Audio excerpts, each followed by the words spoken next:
What's up, Zelda fans? This is Hyper Paradox, and welcome back to Let's Play The Legend of Zelda: The Link's Awakening. We are here in the Color Dungeon, and we need to talk to these two skeletons before we can get past. Our colors are never the same. If I am red, he is blue. If he is red, I am blue. What color is my cloth? Well, it would be red. Don't tell anyone. The Fairy Queen is waiting for you. Oh, very interesting. Now keep in mind, you can only access the Color Dungeon in the DX version of Link's Awakening. Do you have the powder? If not, you must go back. And I like how Link is holding his sword, saying, "You better let me past or else." But yes, like he says, you will need magic powder. And we have new enemies here. These are camo goblins. They like to hide in the colored tiles and then spring out to attack you. And we have a new type of puzzle. What we want to do is we want to hit this eye and then this one. You want to make all of them blue in order for the chest to appear. And it contains the compass. Very nice. And I know what the compass does now. You don't have to keep explaining it to me. But that is not all that we can do in this room. If we place a bomb right here, it's a secret passage. And it's full of money! Rupees, rupees, rupees galore! 1,000 rupees, sometimes more. 140 rupees in this room. Alright, let's progress onward to meet another new enemy. This is a bone putter. Bone putters fly around and drop bombs. But if you hit them, their wings fall off and they'll bounce. By the way, you bounce on these tiles, the green turns yellow, yellow turns red, and red turns into a pit. So be careful where you bounce.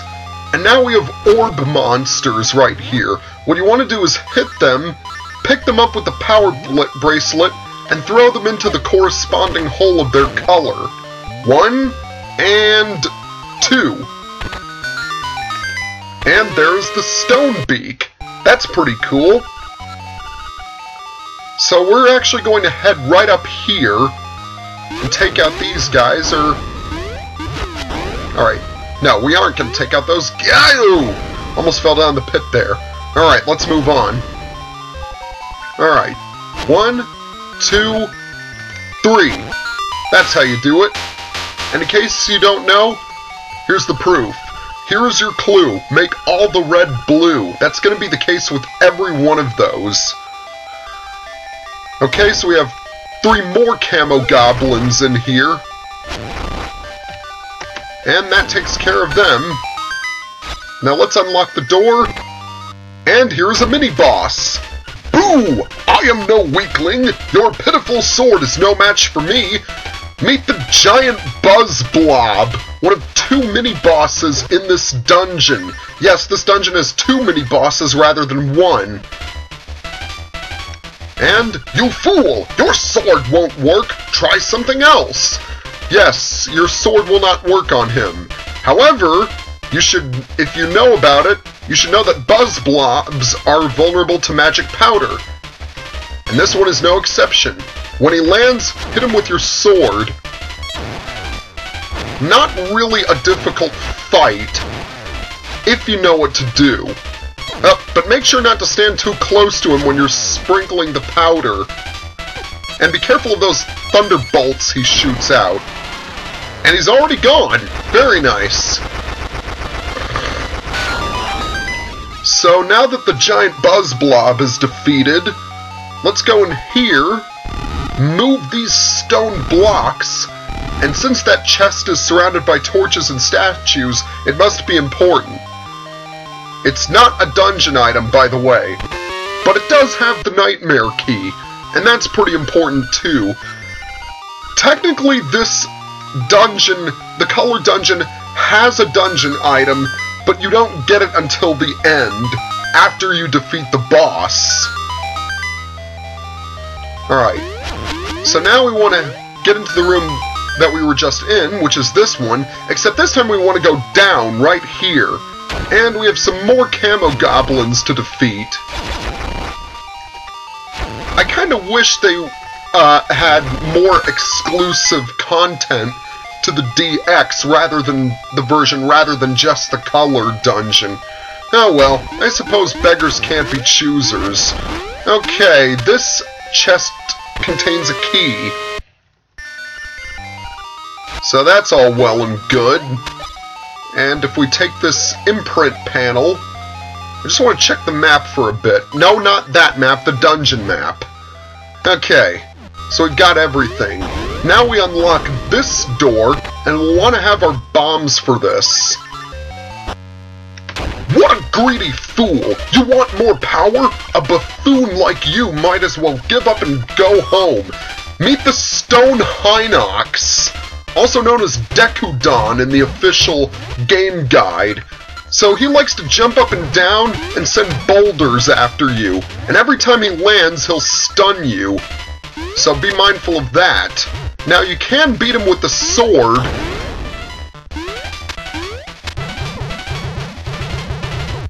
But, no, it didn't quite work. There we go. 2 bombs will do the trick. Very easy boss. They could have made them a little bit tougher. And that is the other mini-boss we had to fight. But we still have a little bit of a ways to go before we get to the end of this dungeon. Not that way, though. Alright. And beneath this pot, I believe, is the switch. Yes, it is. Okay, we've got some Zols in this room. Both green and red Zols. And that should be the other 2. And it is indeed. I believe this is the map. It is. At last you got a map. Press the start button to look at it. And we have some more orb monsters in here, this time 4. So, green to green, another green to another green, red to red, and blue to blue. That's all 4 of them, and there's the key that we need. So let's just make our way back here, and let's take the left passage. Okay, now we have to make all the eyes blue, so what we want to do is we want to hit all of the red ones in successive order. 1, 2, 3, 4, just like that. And the path is opened. Alright, but before I go through the door, I want to see if there are any more hearts available. Oh, good, there is one.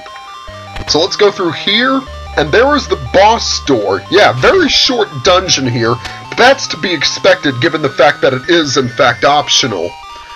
Now, I want to equip my Rock's Feather for this one. Okay, here is the boss. Blue is safe, yellow is caution, red is danger. This is the Evil Orb, the boss of the Color Dungeon. Also known as the Giant Hard Hat Beetle, or the D-Poon, or Dr. Poon, as I've heard him, some gamers call him. But anyway, the interesting thing about this boss is that he doesn't take a set amount of hits to destroy. What you actually have to do is you see that orb on his head. You actually have to make it so that it goes from blue to red. It goes from blue to green to yellow to orange and then finally red. So you have to keep on swatting at it. And it'll also summon some Stalfos. But there we go! Once you've hit him a few times while he's red, it's over. And it is a little bit annoying since every time you do hit him, he pushes you back. But when you defeat him, you don't get an Instrument of the Sirens. It's the Fairy Queen. Let's see what she has to offer. Alright. So she gives us a choice between two different colors. I'm gonna take blue since I tend to take a lot of hits.